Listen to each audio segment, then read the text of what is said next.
Hello, everyone, and welcome to Since 1919, the 1919 Architects podcast.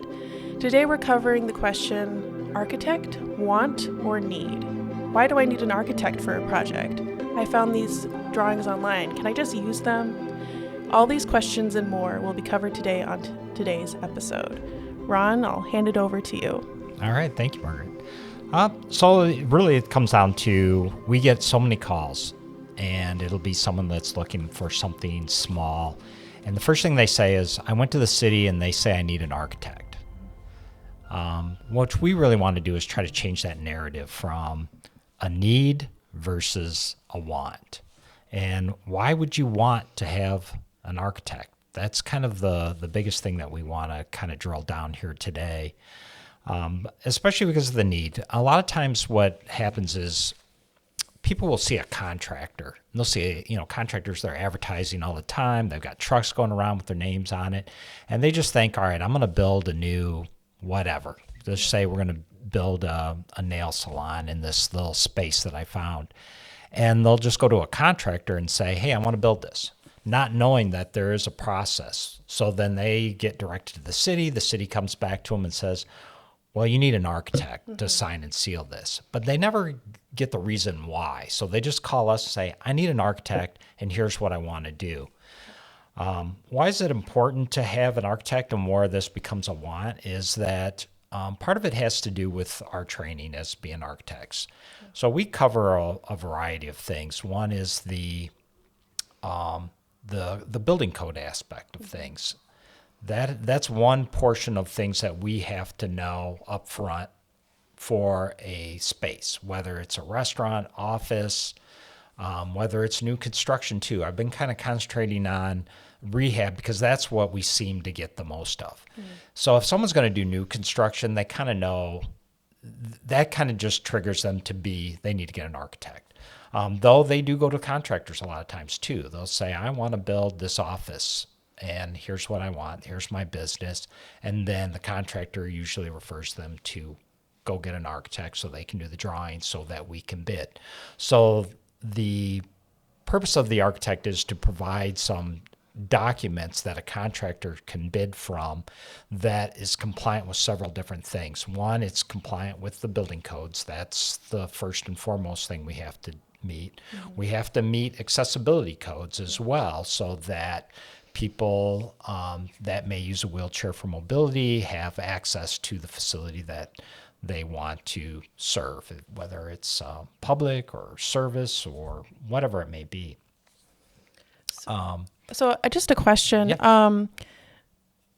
Do contractors have any of those same skills as an architect? Could they potentially design something, or is that always something where it's like you really need an architect who has that expertise? Like, because I know like sometimes like there's like a design build format. Like, can you speak a little bit more about like what skills that an architect has that differentiates them from like a contractor or construction company? Okay, that's a good one.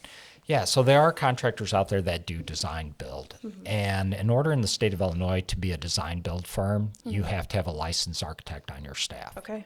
Yep. So the architect is there. What we would end up doing if we do get involved with a design build firm, they may do some preliminary design because they've met with a client. You see this a lot in industrial type projects where they want to build a warehouse, and it might be an engineered steel building, but they want to do some different things inside with offices, restrooms. And then that's where we get involved with the code aspect of things, where we want to show the required exiting for the building for the occupants that may service the space. Then we look at some of that accessibility things like I had mentioned before. But really what the want need is, the want portion of this is that the architect's training. We go to school to work on different things where we design.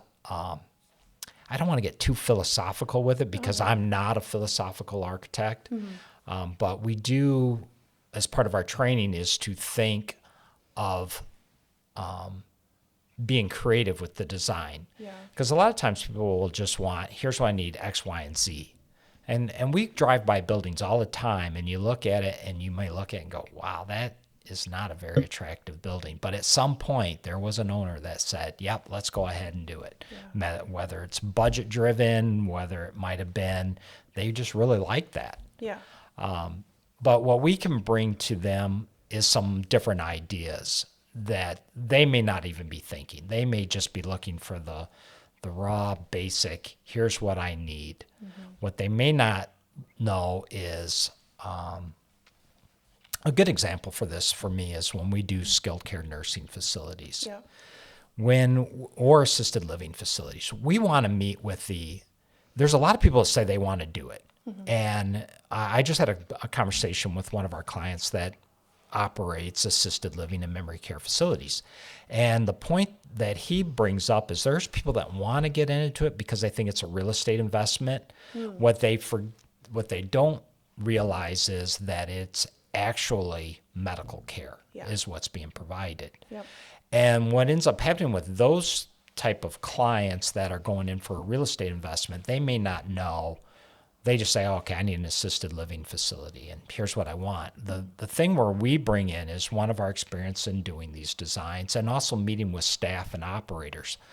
For instance, like when we do a skilled care nursing facility, there's a nurse's station, and there's certain requirements within so many feet of that nurse's station, having visual access down corridors so they can see alarms, whatever, see the residents that are living there. Yeah.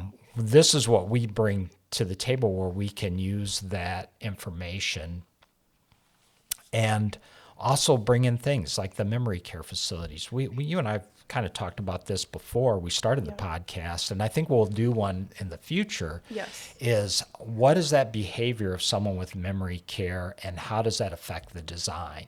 I mean, you can design, X amount of units, bedrooms, whatever we want to call them, with a dining room and maybe some common area spaces. Yeah. But there's some other things that we can bring from our experience learning, research we've done through continuing education, that will actually make the place operate more efficiently and be a better environment for the people that are using it. Yeah. And I think that's kind of when our philosophy, Zach and I's, has been that when we design a facility, we're thinking of the end user. Yes.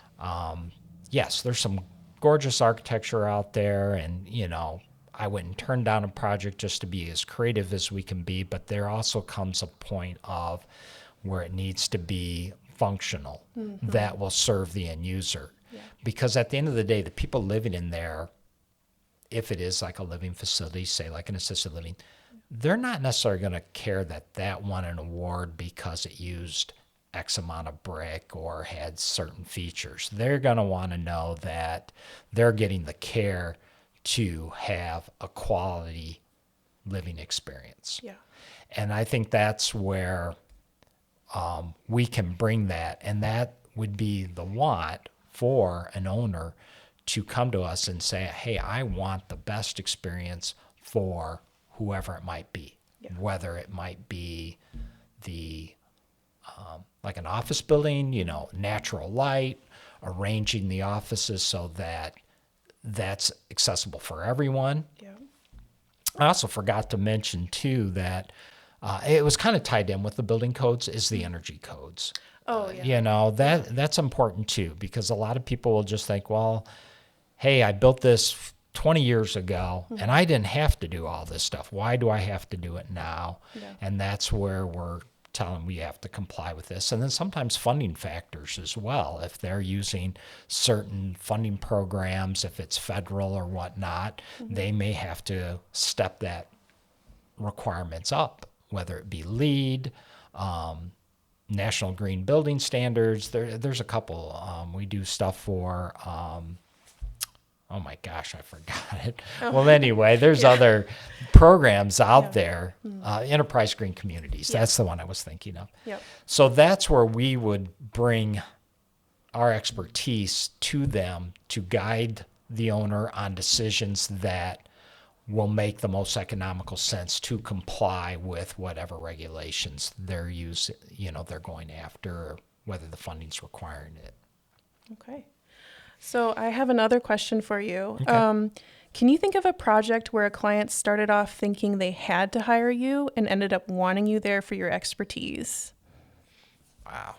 Yeah, kind of a tough one. Yeah. Boy, I don't know if I recall anyone particularly doing that. I think that we've had people come to us, but I think what ends up happening is maybe something in the design process triggered a thought where they didn't think of it before. Yeah. And I think that's the value that we bring, because then we're asking as many questions as we are, we're not really dictating, because we want to know, how are you using this space? What's the ultimate results that you want to do? And then providing things, because a lot of people, and I don't mean this disrespect to anyone, is that architects tend to think in 3 dimensions. And when you present drawings, which are all 2-dimension, it's very difficult for a client to actually realize the space. Now, there's new tools we're using. You can do renderings. There's virtual things that you can walk through spaces that help. But I don't know how many times I've been at a building at its completion or during construction and have the client walk in and go, wow, I didn't really think it was going to look like this, but I like it. Okay. So there's things like that where we can work with the scale inside the spaces, where if they're thinking, oh, I just want to have 9-foot ceilings everywhere, but then we can create an interesting, maybe a higher ceiling with soffits or coffer or uplighting or whatever it may be that will enhance that space to make it a better environment for the end user. Right. So again, we kind of talked a little bit about people just don't really seem to understand what the role of an architect is. I guess my question to you would be, how can architects and firms communicate their impact in a way that feels approachable and not elitist? Like, how would you explain your role to someone who really just has no idea what an architect does? Yeah, I think I think what happened, I don't know. I'm thinking right now, I'm kind of thinking out loud, and I'm trying to formulate an answer that will make sense.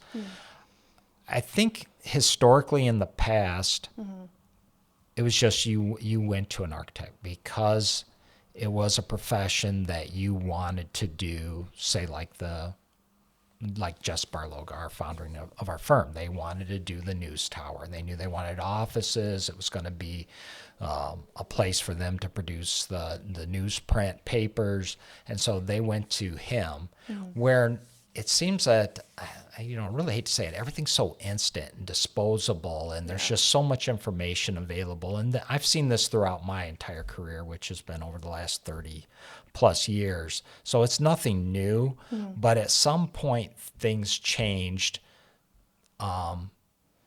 in how quickly things are manufactured. That it's more of a commodity or a bulk item. And I think that's kind of transferred over to being an architect. And you're right.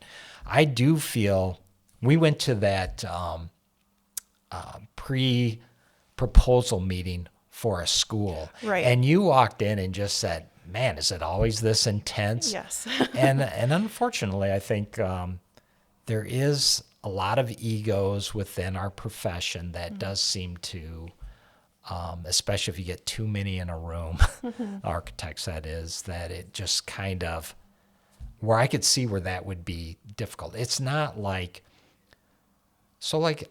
Bruce Tyson once brought this up to me. He said, the architect is a great profession. He said, you think of a doctor, you need to go to a doctor because you're ill or you need to get a checkup or you're really sick.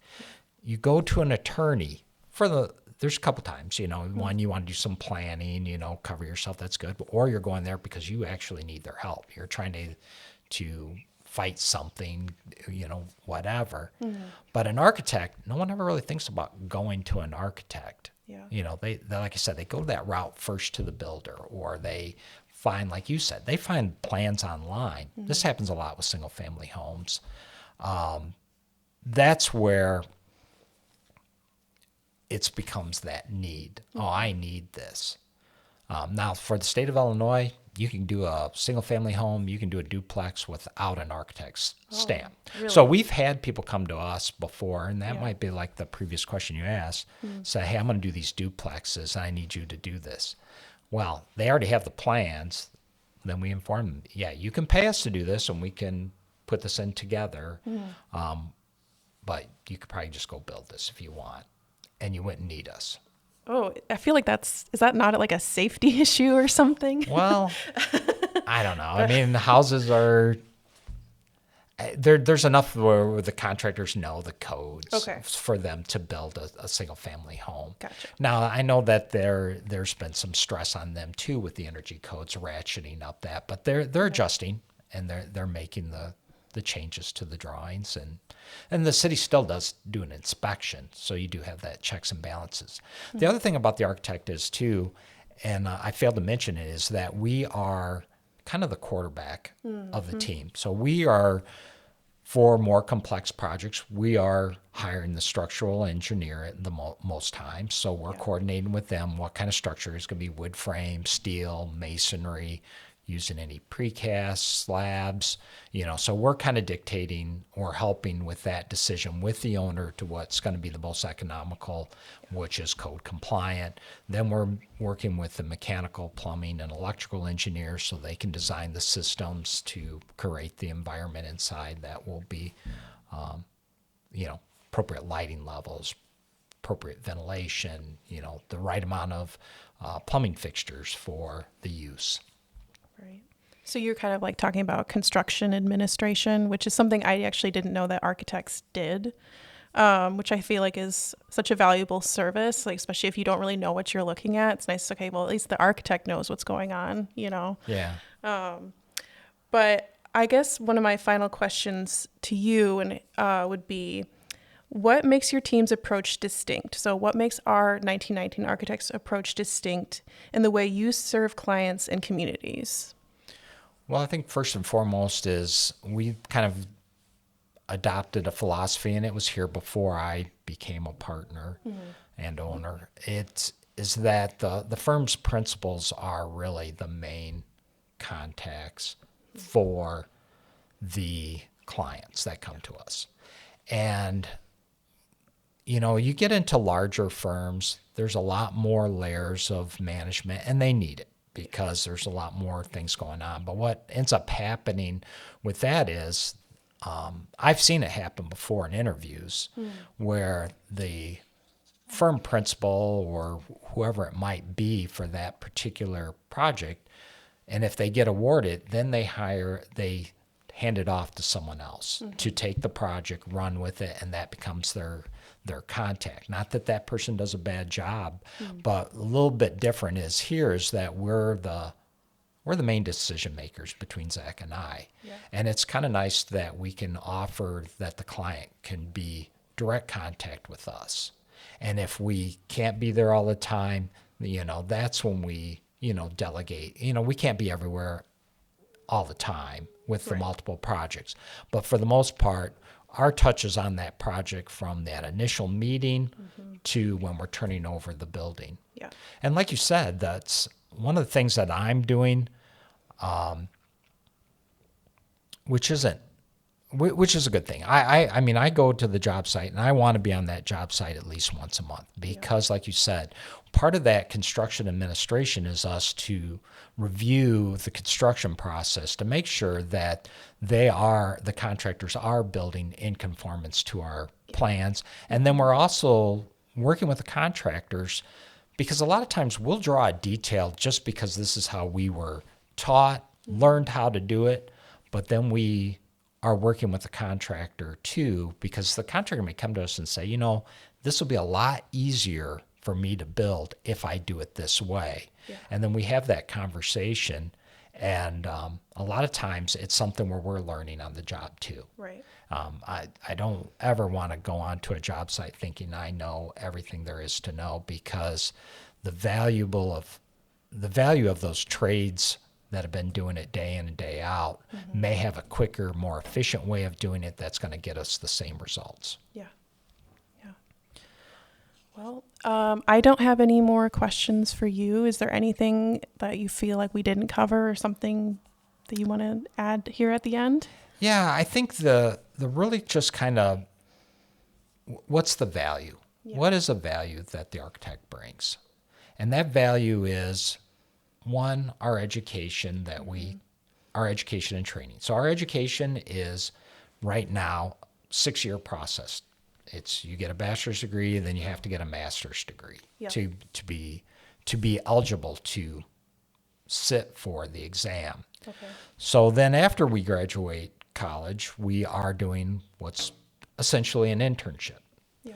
And we're working in different various areas of the field of architecture, acquiring a preset set of hours so that we can be proficient in these different areas of our field, our profession. Yeah. Then we're allowed to sit for the exam, which is a national architectural licensing exam.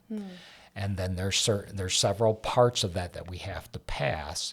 And then once we pass all that, then we are able to call ourselves an architect. Wow. So it's not like we get out of school and we say we're an architect. Yeah, we come out of school and we learn so much more. And I know this for me personally, I learned so much more when I got out of school than I did while in school.